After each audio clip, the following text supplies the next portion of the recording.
Morrer, aí vai chorar, tadinho, tomou sem dinheiro. Você fica bom, morreu?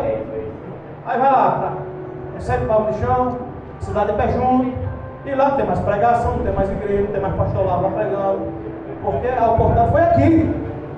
Então, tinha os irmãos aqui para pregar, e não se converteram.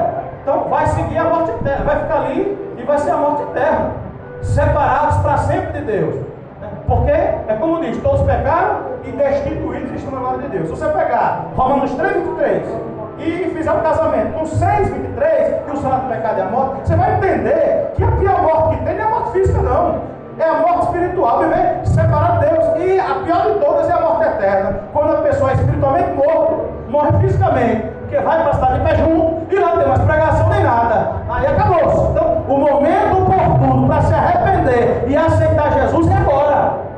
É o momento agora. E pastor, uma coisa que eu sempre gosto de dizer nas minhas pregações é o seguinte: que a mensagem do Evangelho, ela produz um efeito na vida do pecador, se ele entender essa mensagem que fala sobre a verdadeira situação do pecador, que é deplorável, que é estar morto em seus delitos e pecados. Enquanto as pessoas que nós abordamos, evangelizando, pregando para elas, não entenderem isso, elas nunca serão salvas.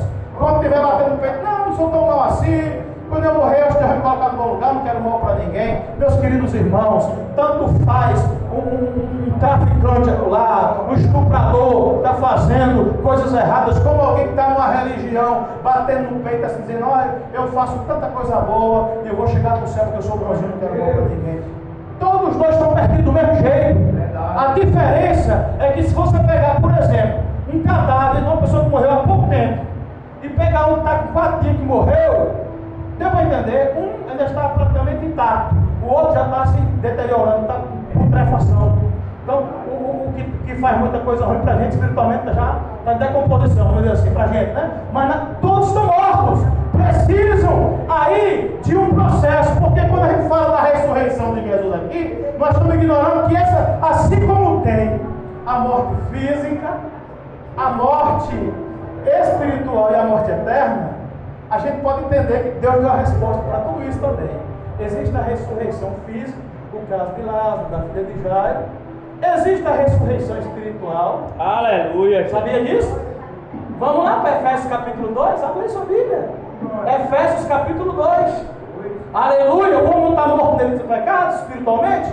Então existe. Vamos ver o que é que diz aqui Efésios capítulo 2. Isso é tremendo, meus amados irmãos. Aleluia. Diz a palavra do Senhor: e vos vivificou, estando vós mortos em ofensas e pecados, em que noutro tempo andaste segundo o curso deste mundo, segundo o príncipe das potestades do ar, do espírito que agora opera nos filhos da desobediência, entre os quais todos nós também antes andávamos nos desejos da nossa carne, fazendo a vontade da carne e dos pensamentos, e éramos por natureza filhos da ira como os outros também. Mas Deus, que é riquíssimo em misericórdia, pelo seu muito amor com que Ele nos amou, estando nós ainda mortos em nossas ofensas, nos vivificou juntamente com Cristo.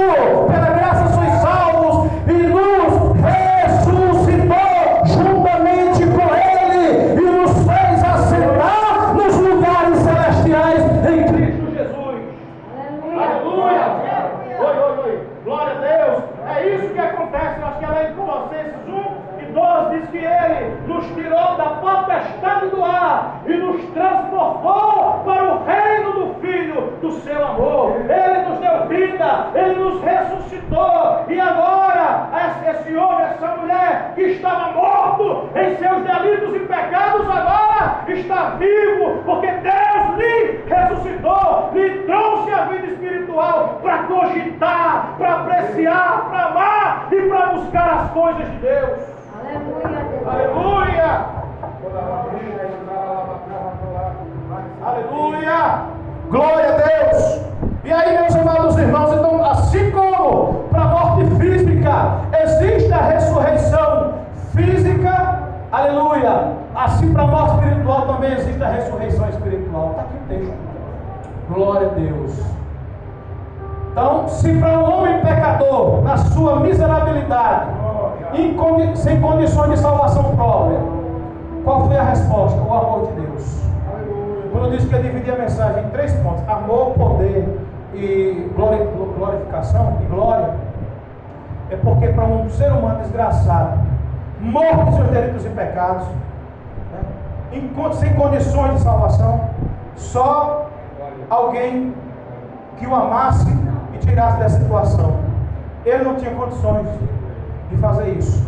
Eu sempre costumo dizer, olha, a encarnação do Verbo, Deus se fez homem, habitou entre nós, tudo isso aconteceu, sabe por quê? Tem até alguém que diz, Deus olhando do céu para a terra, não viu no justo sequer. Tem um texto lá no capítulo 10 de Romanos que diz que sacrifício e ofertas não te agradaram, né? Mas corpo me preparaste. No princípio do livro está escrito a meu respeito. Sabe o que significa isso? Quem pegou lá no Éden foi um ser humano. Então quem tem que pagar o preço pelos pecados do ser humano tem que ser alguém que tivesse humanidade. Então lá no céu só tinha seres celestiais, não dava certo, não preenchia os requisitos. Mas ele olha do céu para a terra, não encontra ninguém perfeito, todos pecam, e o sacrifício tem que ser impecável, perfeito. E aí Jesus disse, está aqui meu pai, eu vou.